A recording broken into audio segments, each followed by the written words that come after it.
الحمد لله رب العالمين والعاقبة للمتقين والصلاة والسلام على سيد الأنبياء والمرسلين وعلى آله وأصحابه أجمعين أما بعد.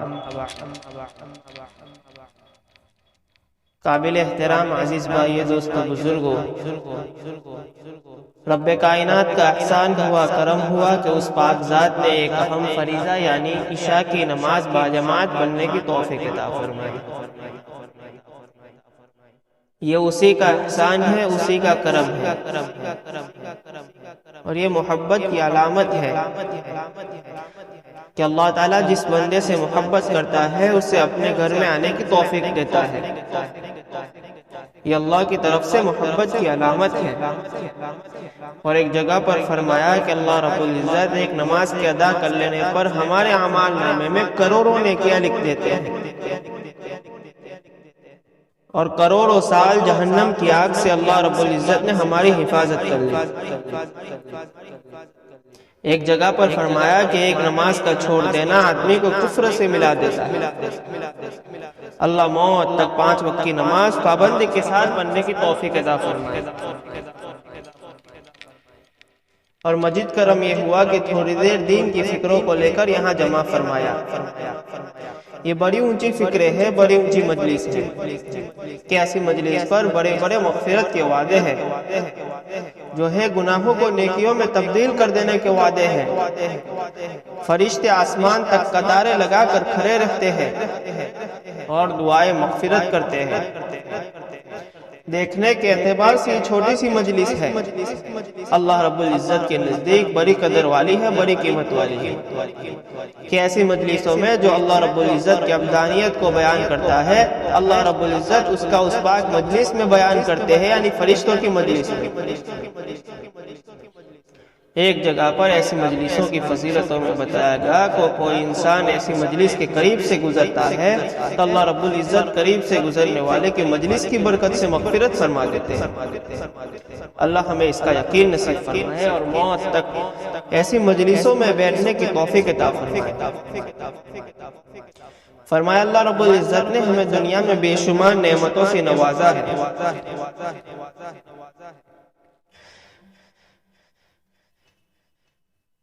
یہ صحیح سالم ہاتھ کا مل جانا یہ اللہ کی بہت بڑی نعمت ہے. یہ صحیح سالم کانوں کا سننا، آنکھوں کا دیکھنا، زبان کا بولنا، پیروں کا چلنا، یہ دماغ کا استعمال ہونا، یہ اللہ کی بہت بڑی نعمت ہے. اللہ نے اس نعمتوں کا مالک بنایا ہے، لیکن اللہ نے کبھی احسان نہیں جتلایا اور ہم نے اس کا شکر بھی ادا نہیں کیا.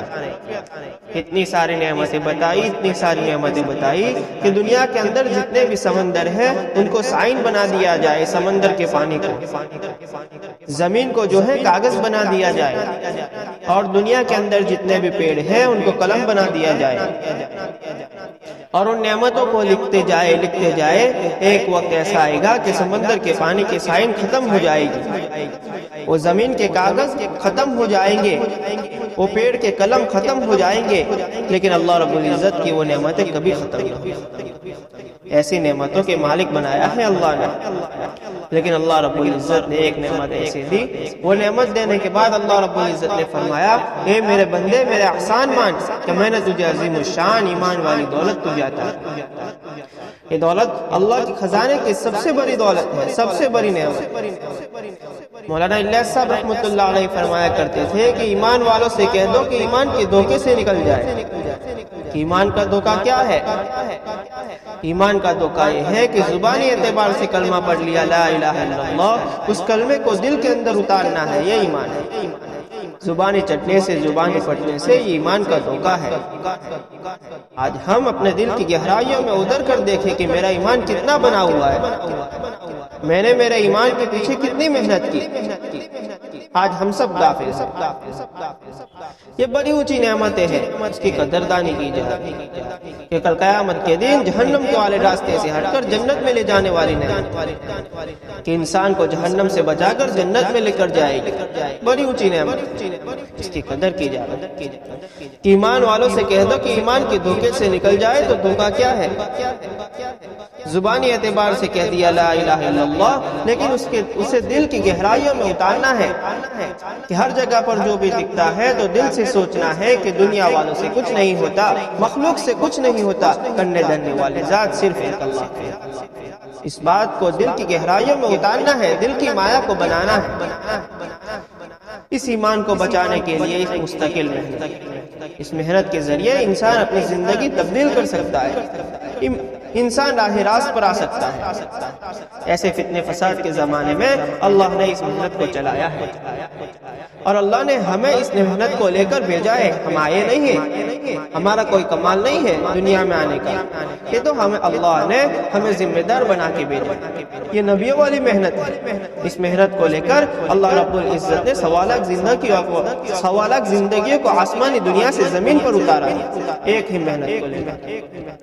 یہ محنت کے ہم ذمہ دار ہیں، کل قیامت کے دن پوچھا جائے گا، انسان ہل نہیں پائے گا اس کا جواب دیے بغیر کہ تم کو ذمہ دار بنا کر بھیجا گیا تھا، تم نے کیا خود ذمہ داری نبھائی، کیا جواب دے گا؟ یہ محنت ہم تک پہنچتے بڑی قربانیاں لگی ہیں، نہ جانے کتنی گردنیں اللہ کے راستے میں شہید ہوئی، تب جا کر یہ محنت ہم تک پہنچی ہے۔ اللہ ہماری حفاظت فرمائے۔ کل قیامت کے دن صحابہ کی اولاد ہمارے گریبان پکڑ لے گی، ہمارے گریبان میں ہاتھ ڈال دے گی اور ہم سے یہ سوال کرے گی کہ کہاں ہے وہ دن جو ہمارے ابا نے ہماری اماں کو بیوہ کر کے تم تک یہ دین پہنچایا تھا، کہاں ہے وہ دن جو ہمارے ابا نے ہم کو یتیم کر کے تم تک یہ دین پہنچایا تھا، کہاں ہے وہ دن جو ہمارے ابا نے پکے پکائے باغات کو چھوڑ کر تم تک یہ دین پہنچایا تھا؟ کیا جواب دے گا؟ اس دین کے پیچھے، اس محنت کے پیچھے ایک مستقل محنت کو لے کر ہم چلیں گے، دل کی گہرائیوں میں اس مقصد کو اتاریں گے تو کل قیامت کے دن جو لامحدود زندگی ہے اللہ اس میں کامیاب کرے گا۔ یہ کامیابی والی محنت ہے، اس محنت کو سرسری طور پر نہ لی جائے، اس محنت کو مقصد بنایا جائے۔ اس محنتوں میں قربانیاں شرط ہیں، ہدایت جو پھیلتی ہے وہ قربانی کے بعد پھیلتی ہے، بغیر قربانیوں کے جو ہے ہدایت نہیں پھیلتی، اور اللہ ہدایت کے فیصلے قربانیوں کے بعد کرتے ہیں۔ حضرت بلال حبشی رضی اللہ تعالیٰ عنہ کے بارے میں آتا ہے، کیسے قربانی؟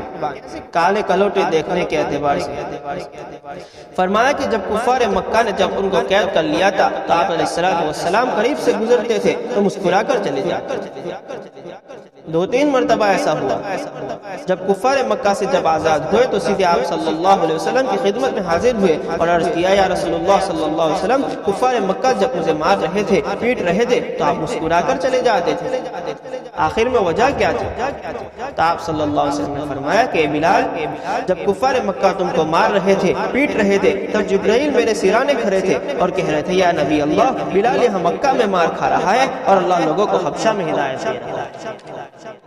یہ اصل ہے، یہ قربانیاں ایک سطح پر پہنچتی ہیں تو اللہ رب العزت ہدایت کے دروازے کھول دیتے ہیں کہ ہر کام کو وجود میں لانے کے لیے قربانیاں شرط ہیں۔ یہ تو بڑی اونچی نعمت ہے، اسی محنت کے ذریعے انسان اپنی زندگی کو تبدیل کرتا ہے، اور اسی محنت کے ذریعے کل قیامت کے دن کچھ جو لامحدود زندگی آنے والی ہے اس میں کامیابی عطا فرمائے۔ اور اللہ نے اعلان کر دیا ہے کہ جس کی زندگی کے اندر یہ دین ہوگا وہ کامیاب، اور جس کی زندگی کے اندر یہ دین نہیں ہے وہ ناکامیاب ہے، دنیا کے اعتبار سے بھی ناکامیاب ہے، اور آخرت کی جو لامحدود زندگی آنے والی ہے اس میں بھی ناکامیاب ہے۔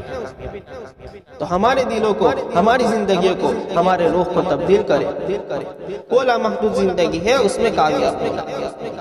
ایک طرف جنت کی عظیم الشان نعمتیں ہیں اور ایک طرف جہنم کے خطرناک آگ ہے۔ فیصلہ ہمیں کرنا ہے کون سے راستے پر چلنا ہے، کہ بھروسے سنا اگر تم دنیا کے اعتبار سے دنیا میں چین سکون اطمینان والی زندگی جی رہے ہو تو وہ صحیح راستے والی زندگی، بشرطے کہ محنت زندگی کے اندر ہوگی تو اللہ چین سکون اطمینان والی زندگی عطا فرمائے۔ اور دوسری جگہ پر فرمایا کہ دنیا کے اندر رہ کر تمہارا حال بے حال ہو چکا ہے، تمہاری زندگی راتوں کی نیند جو ہے حرام ہو چکی ہے، تو تمہیں راستہ بدل کر صحیح راستے کو اختیار کرنا ہے۔ ایک جہنم والا راستہ ہے، ایک جنت والا راستہ ہے۔ فیصلہ ہمارے اندر ہے، ہم کون سے راستے کو اختیار کریں۔ تو آخرت کی جو لامحدود زندگی آنے والی ہے اس میں اللہ ہمیں کامیاب کر دے۔ آخرت کی جو لامحدود زندگی آنے والی ہے، امام غزالی رحمۃ اللہ علیہ فرماتے ہیں کہ دنیا کے جو پوری دنیا کو رائے کے دانوں سے بھر دیا جائے، اس پر ایک پرندہ مسلط کر دیا جائے اور اس پرندوں کو اعلان کر دیا جائے، حکم کر دیا جائے کہ 1000 سال کے بعد ایک دانہ چننا ہے۔ ایک وقت ایسا آئے گا کہ پوری دنیا کے رائے کے دانے جو ہے ختم ہو جائیں گے، مگر آخرت کی جو لامحدود زندگی آنے والی ہے وہ کبھی ختم نہ ہوگی۔ اگر وہ زندگی میں کامیاب ہونا ہے تو یہ محنت کو لے کر اللہ نے نبیوں کو بھیجا۔ اگر دنیا کے اعتبار سے کوئی بڑا آدمی یہ کہتے ہوئے کہ میرا اتنا سا کام کر دو، تم کو کل کے دن ہزاروں پبلک کے سامنے میرے ساتھ کھڑا کر دوں گا، تو انسان دکھ نہیں دیکھتا، انسان بارش نہیں دیکھتا، انسان ٹھنڈ نہیں دیکھتا، انسان کے ساتھ جو وعدہ کیا ہے وہ وعدے کو ختم کرنے کی فراق میں گھومتا ہے۔ ایک جگہ پر پیارے آقا جناب محمد رسول اللہ صلی اللہ علیہ وسلم نے فرمایا، جس کے صدقے میں اللہ نے آسمان کو بنایا، زمین کو بنایا، مخلوق کو بنایا، اپنی زبان سے کہہ رہے ہیں، اس کا مفہوم اور خلاصہ ہے کہ سرزد رہے آباد رہے میرا وہ امتی، جو اس کام کو لے کر جتنا دور جائے گا، کل قیامت کے دن میرا وہ اتنا ہی قریب ہے۔ یہ تو نبیوں کے ساتھ کھڑا کر دینے والی محنت سرسری طور پر نہ لی جائے، اس محنت کو ہمارے دلوں کا مقصد بنایا جائے، دلوں کی گہرائیوں میں اتارا جائے، تب جا کر ہم راہ راست پر آ جائیں گے اور اللہ کو جو زندگی مطلوب ہے وہ زندگی ہمارے اندر آ جائے گی۔ اس کے لیے قربانی شرط ہے کہ ہماری ہر خواہش دین کے تابع ہو جائے۔ ایک جگہ پر فرمایا حضور پاک صلی اللہ علیہ وسلم نے، اس کا مفہوم اور خلاصہ ہے کہ تم میں سے کوئی شخص اس وقت تک مسلمان نہیں ہو سکتا جب تک کہ تمہاری ہر خواہش اس دین کے تابع ہو جائے جس دین کو لے کر میں دنیا میں آیا۔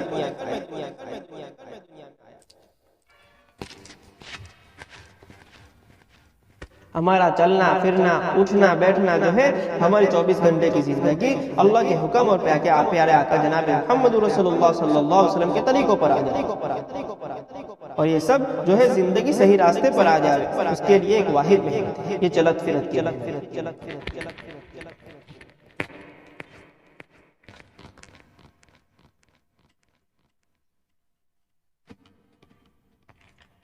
اس کے ذریعے انسان کی زندگی تبدیل ہو جائے۔ بڑے بڑے جو ہے فرمایا گیا، آج ہم ہمارے ایمان پر، ہمارے اعمال پر مطمئن ہو گئے، ہمیں کام کرنا آسان نہیں لگتا، بوجھ بن رہا ہے دین کا کام کہ انسان اس کام میں لگتا ہے، انسان کے اوپر حالات آتے ہیں، اللہ طرف ہی حالات آتے ہیں۔ اگر انسان اس حالات پہ جمع رہتا ہے تو اللہ رب العزت اسے چمکاتے ہیں کہ مصعب بن عمیر رضی اللہ تعالیٰ عنہ کے بارے میں آتا ہے، بڑی زبردست زندگی گزارنے والے کہ 200 درہم کے کپڑے پہننے والے، اور 200 درہم کا کپڑا ایک بار بدن پر لگا لیتے تھے، دوسری بار نہیں پہنتے تھے، کہ یمن سے گلدستے تھے آتے تھے، ہندوستان سے خوشبوئیں جاتی تھی۔